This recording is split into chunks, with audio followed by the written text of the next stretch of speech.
Olá, eu sou a Joana Vasconcelos, tenho 42 anos, sou portuguesa e artista plástica.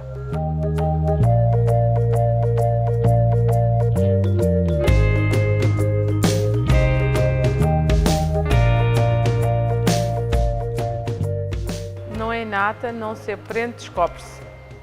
Ou seja, é uma atividade ou uma forma de estar que se tem que ir descobrindo. É um processo, no fundo, de descoberta e de encontro com aquilo que nos caracteriza.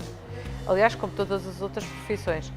Nesta é um pouco mais difícil porque ou se tem um jeito natural para alguma coisa em específico, ou então tem que se descobrir qual é a área artística a que se pertence. E, ao contrário de muitas outras profissões, a área artística é muito vasta e diversa.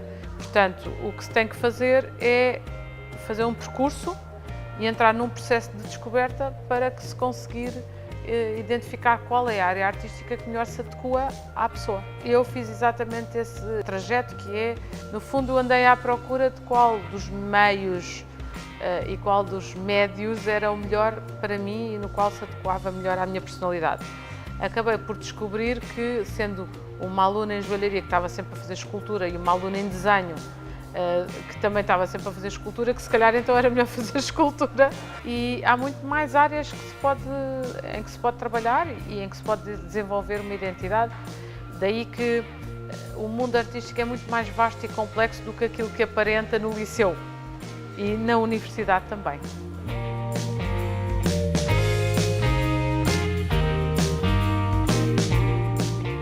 O processo de criação não é um processo estabelecido que se repete da mesma maneira. É um processo variado e é um processo que, para cada peça, acontece de uma forma diferente. Não há aquela ideia de que há um sítio ideal para se criar ou há um processo ideal para se criar ou que cada artista tenha apenas um só processo.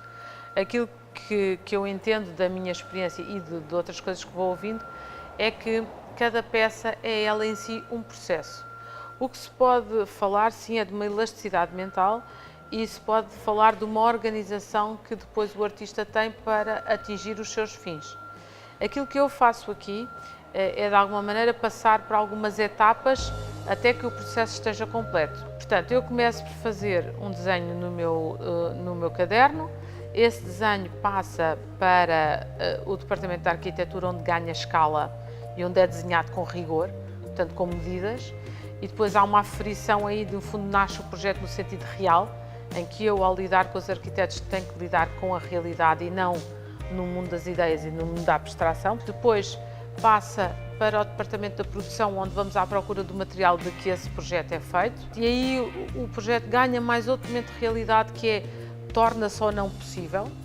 Depois, em termos de matéria, depois vai ser orçamentado.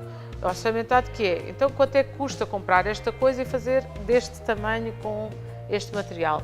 E aí ele ganha um novo momento de realidade, que é custa tanto. Temos dinheiro, não temos dinheiro, vamos vender, não vamos vender. Quando está a definir esse momento e então encontramos o cliente ou o dinheiro, então podemos começar a produzir. Volta para a produção e a produção então encomenda os materiais e aquilo que for envolvido na produção, estabelecem-se passos dessa produção, portanto, um método de produção, e então a peça vai ganhar corpo. Enquanto a produção encomenda os materiais, ela vai para a oficina. Na oficina começa a ser executada, fisicamente falando, porque ela já está a ser executada há vários episódios. E depois, quando está tudo feito, vai àquela parte do ateliê onde é tirada uma fotografia. Essa fotografia é aquilo que faz com que as pessoas conheçam a obra. Vai ao departamento da imprensa, onde é comunicada. Só aí é que, no fundo, se dá o facto da peça existir. Que a peça só existe quando é comunicada aos outros. Depois ainda há uma fase seguinte, que é a fase de preparar, embalar a peça e preparar a peça para ela sair do ateliê. Tudo isto acontece para todas as peças, até que elas são carregadas no caminhão e então vão para o local de exposição, seja uma galeria, seja um museu.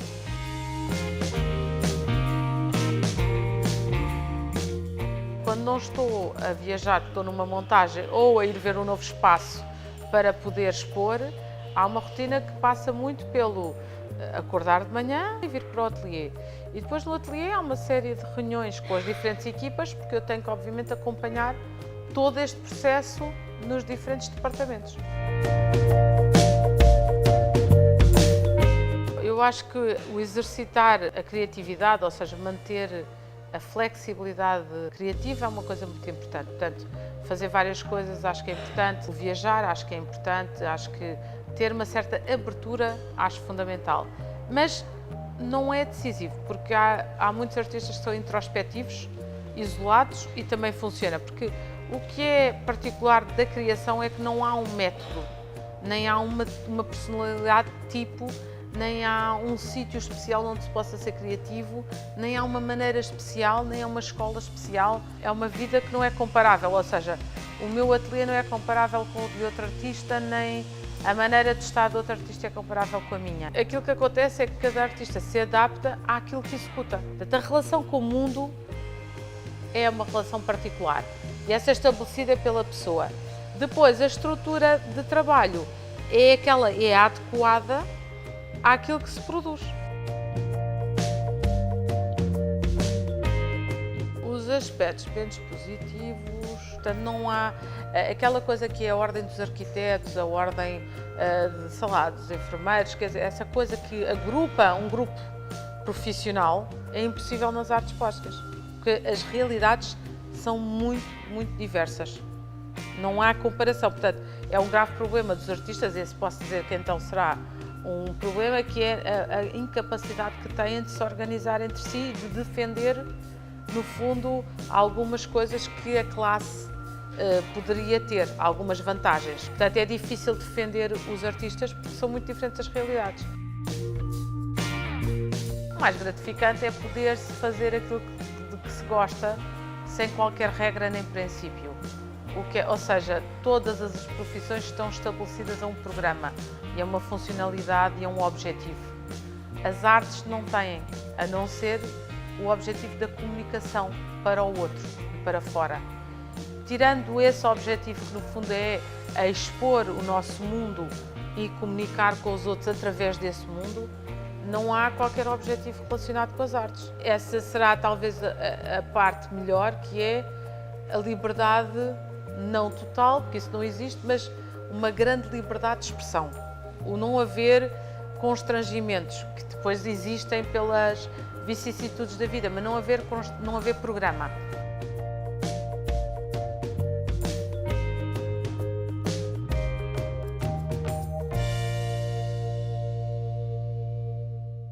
E é assim que eu vou construindo o meu futuro.